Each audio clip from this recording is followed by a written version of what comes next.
In Minecraft speedrunning, arguably the most sought-after and optimized world record you can play for is the 1.16 random seed glitchless record. Drip120's 7-minute 1-second world record has stood on top of the leaderboard for over a year now, and just by looking at the progression of the record over time, it would be hard to see it being beaten anytime soon. There's simply so little room for error left, whether it be imperfect luck or imperfect execution. But that doesn't mean it won't be beaten. In fact, it almost has been several times, and maybe the closest instance of this we've seen to actually breaking the record is the run I'm gonna break down today. This is the story of the fastest pace we've ever seen in Minecraft RSG speedrunning, and of a run that was just one stroke of bad luck removed from breaking what is quite possibly the final minute barrier that will ever be broken in this historic speedrun category. So sit back, grab a snack, and remember to drop a like if you enjoy the video. It really helps us out. This is Skycrab's 5:30 Portal Room.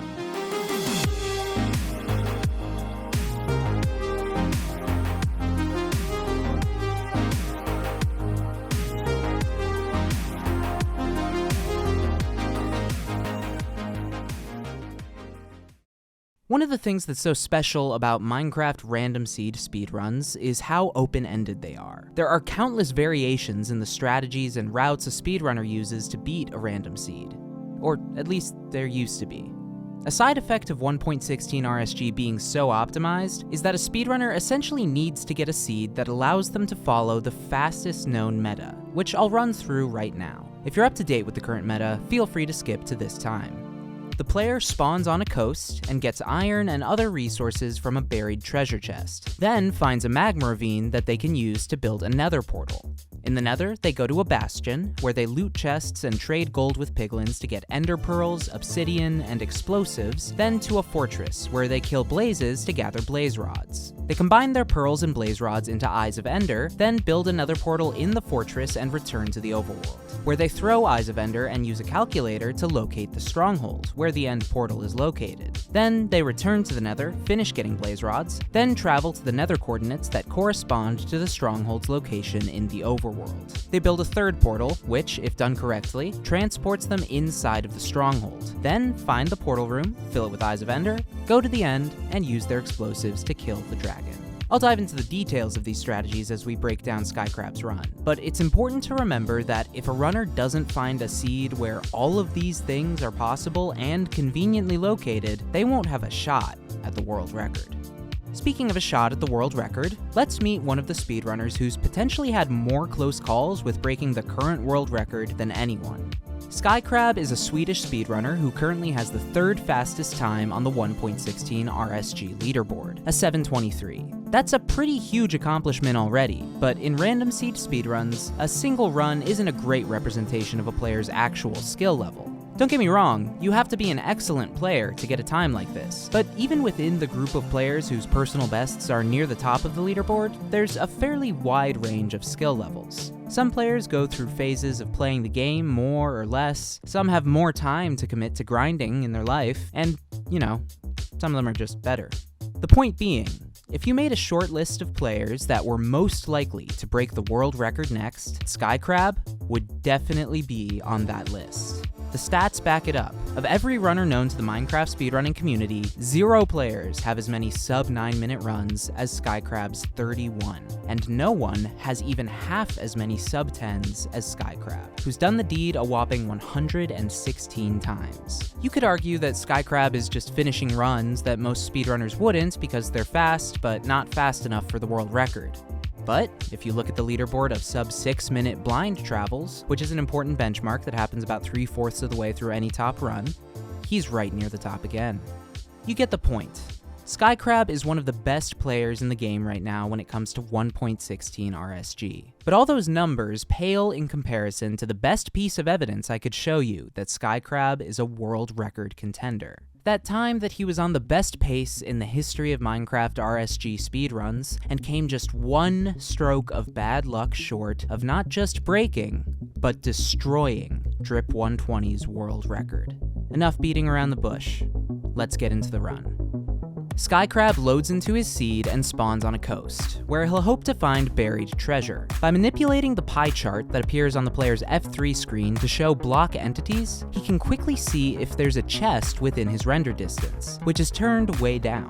There is, and by changing the width of his Minecraft window, Skycrab is able to narrow down his field of view and find the specific direction of the chunk the chest is in. Buried treasures always generate at the same sub-coordinates within a chunk, so once he does that, he knows exactly where to go to get his loot. Just 22 seconds into the run, he's already technically on a suboptimal pace. For comparison, in his personal best of 7:23, he got to the treasure chest at just 7 seconds. That's the margin of error we're talking about here. He got exactly what he was looking for off of spawn, but because it wasn't right next to him, he's already on a subpar pace. He collects his iron, TNT, and food from the chest at lightning speed, then heads back to the shore, where he'll use the TNT to expedite the process of gathering wood. He needs to move quickly if he wants to get to the Nether on a good pace, and here he lets his quick crafting skills shine, cranking out a crafting table, sticks, a shovel, a pickaxe, doors, and a boat in 6 seconds flat, despite a couple of misclicks. Now he can head for the ocean, still about 15 seconds behind the pace of the world record and his personal best. But what helps is that the magma ravine he needs to build his Nether portal is about as close to the coast as it can be. He swims down, stopping to mine gravel for flint, which he needs to light his portal, then plunges further towards the lava. He expertly executes the portal build, fast enough that it wouldn't even be super clear what he's doing to the untrained eye. But because he knows there's lava underneath this magma, he's able to use the surrounding water to craft his portal extremely quickly. And just like that, he's into the Nether. Now 20 seconds ahead of his PB, and less than 10 behind Drip 120's world record. He pauses immediately as the Nether loads around him, keeping his eye on the entity counter in the top left of the F3 screen, and as entities load into the world around him, the sudden jumps tell him that there's most likely one of the 2 structures he needs nearby, a bastion, and the piglins that live in it. Next, he'll do a similar trick to how he found his buried treasure, reducing his field of view and watching the left entity counter, which indicates the amount of entities in your field of view, while the right number is the total entities within your render distance, to narrow down the direction of the bastion. As it turns out though, this isn't super necessary, as he quickly sees that a bastion and a nether fortress are both within eyeshot, as is the case on most seeds where a world record is possible nowadays. It's not an ideal spawn, since it takes him about 30 seconds to get to the bastion, leaving him 25 seconds behind world record pace. Importantly though, this bastion is a housing bastion, one of 4 different kinds, and arguably the most consistently fast variant. He uses his boat to float down into the bottom of the bastion, looting a chest on the way, getting valuable obsidian and gold pants so that piglins only aggro onto him when he wants. That is what he wants, to be clear. Now he runs the bottom housing route, where he breaks a chest to aggravate all the nearby piglins, then creates a path into a treasure room with a chest and gold under the floor for piglins to follow him, where he'll trap them in a hole and force them to trade for the gold in a high volume. He's so fast that you don't see the piglins following him, but right on cue, they tumble down into the hole and start trading. As they do this, he loots the nearby chest, which he's relying on for much of the 20 obsidian he needs, then returns to collect the loot that the piglins have traded so far. He already has more than enough ender pearls. He technically only needs 12, although having more is very valuable in saving time traveling. He needs 4 more obsidian though, as well as 13 or more string, so he'll have enough to craft at least 4 beds for the end fight. There's a decent chance he won't get these things from the last few sets of trades, but the Minecraft gods are on his side thus far, and he ends up with everything he needs, including enough string for a 5th bed, as well as glowstone from each of the last 2 sets of trades, which will also allow him to craft an extra explosive in the end. This is very important, because if Skycrab ends up 0 cycling the Ender Dragon instead of 1 cycling it, he'll need at least 5 and preferably 6 explosives, which he now has. More on that later though. Keeping great track of his sense of direction, Skycrab exits the bastion through a side tunnel and ender pearls in the direction of the fortress. Another ender pearl climbs him up the wall and into the fortress, where he turns down his render distance, reducing the area that mobs can potentially spawn in, and thus increasing the volume of mobs spawning nearby. It's important to remember that while runners need 12 Eyes of Ender to fill an empty end portal, each of the 12 portal frames has a 10% chance of generating with an eye already in it, meaning it's more likely than not that at least 1 frame will already be filled.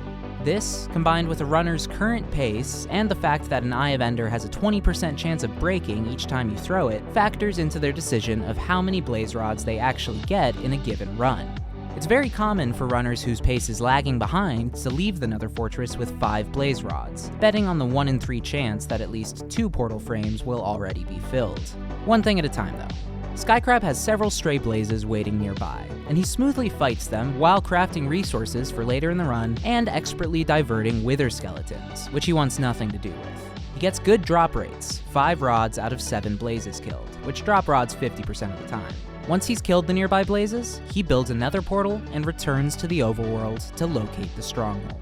He's fully caught up with world record pace at this point, thanks largely to his quick travel to the fortress and the immediacy of the nearby blazes. He throws an Eye of Ender using a calculator created by Ninja Brain that uses the exact coordinates of the player and angle of the eye to calculate possible locations of the nearest stronghold, based on the rings of coordinates they can generate in, as well as the odds of each location being correct. It's often necessary to throw 2 eyes to get good odds, but luckily, Skycrab gets 100% certainty of the stronghold location with just 1 throw. Because he's above an ocean, though, Skycrab makes the decision to not go fetch the eye he threw, which would take at least 20 seconds, something that wasn't necessary in Drip 120's world record or Skycrab's PB. Back in the Nether, Skycrab needs at least 1 more blaze rod, and he ender pearls across the fortress to get it. Of the 3 nearby blazes, only the 3rd one drops a rod, meaning Skycrab can only leave with 11 Eyes of Ender. With no more blazes nearby, this is definitely the right call, as Skycrab needs to maintain his world record pace, and there's a 70% chance 11 eyes will be enough. He leaves the fortress at under 5 minutes, with a tenuous lead of 6 seconds over Drip's world record pace. Every block traveled in the Nether equates to 8 in the Overworld, and Skycrab quickly gets to the coordinates that correspond with the Stronghold's Overworld location. Unfortunately, that's in the middle of a lava lake, making the portal building process a little slower. But with the help of some fire resistance potions, Skycrab knows exactly what to do, and in the blink of an eye, he's traveling back to the Overworld. As expected, his portal generates in the Stronghold, and he once again uses the block entity tracker on the F3 screen to find the direction of the portal room, this time looking for the mob spawner that generates inside. He immediately finds the portal room, and boom, he's there at 5 minutes and 30 seconds. The fastest a player has ever gotten to the portal room with enough materials to finish the run. Well, as long as the portal has at least 1 eye in it. But unfortunately, you know what happens next. There's a 28% chance that the run, or at least its potential of a world record, dies right here. And that's exactly what happened. For all the things that had to go right for Skycrab to get to this point, it's that 28% chance that ends up coming through and denying his shot at the record. But the story doesn't end here.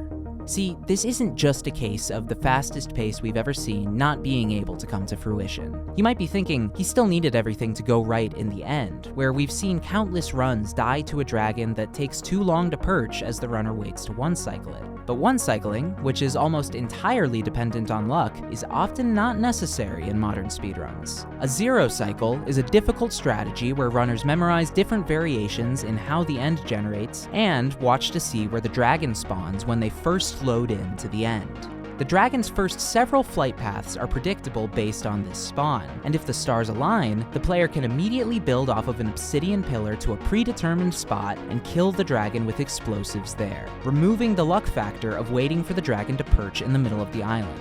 While this is technically possible on any seed, the difficulty varies depending on the end generation, and with many of the possible setups, there's a decent chance the dragon flies away instead of following the set flight path. In many cases, on many seeds, a zero cycle might not be viable. But on this seed, it certainly is. Meaning if the end portal had had 1 eye in it, and if Skycrab had executed the strategy well, this run would have been virtually guaranteed to break the world record, and the 7-minute barrier. That might seem like a big if, but Skycrab leaves no doubt for us. Instead of rage quitting, which would be completely justifiable at this point, he keeps playing. After taking exactly 2 seconds to think and process his terrible luck, he heads back to his portal and returns to the Nether. As the chat despairs over the lost chance at the record, Skycrab diligently makes his way back to the fortress and kills Blazes until he has one more rod. He returns to the stronghold and enters the end at 7.5 minutes, having lost 2 minutes to Drip's world record pace. And, as if to prove a point, he zero cycles the dragon, completing the end fight in just 60 seconds and finishing the run with an 8:35. A massively disappointing time, which less than 40 other runners have pulled off even once. The math is straightforward. Remove that 2-minute time loss, or simply tack on a minute to when Skycrab would have entered the end, and you get a world record cut of 26 seconds, something that hasn't been done in almost 2 years. The only thing between Skycrab and that kind of history was that 28% chance that came true. With the record getting closer and closer to perfection, this big of a time cut could have been the last one we saw for a very long time. The silver lining is, Drip 120's record feels closer to getting broken than ever, and it's certainly a matter of when, not if, we'll see the first sub-7 in Minecraft Random Seed Glitchless. And if you had to pick one horse to put your money behind in that race to what might be the last-minute barrier in Minecraft RSG, Skycrab would be a pretty good pick. Thanks so much for making it to the end of the video, and be sure to leave some love on Skycrab's channels, which are linked in the description. Let me know what you thought of this video down below, and if you'd want to see more videos about near world record misses. Let me know what else you want to see a video about soon, and if you ended up enjoying the video, please drop a like, and check if you're subscribed so you can keep up with more videos like this one. Thank you guys for all the support, and as always, I'll see you in the next video.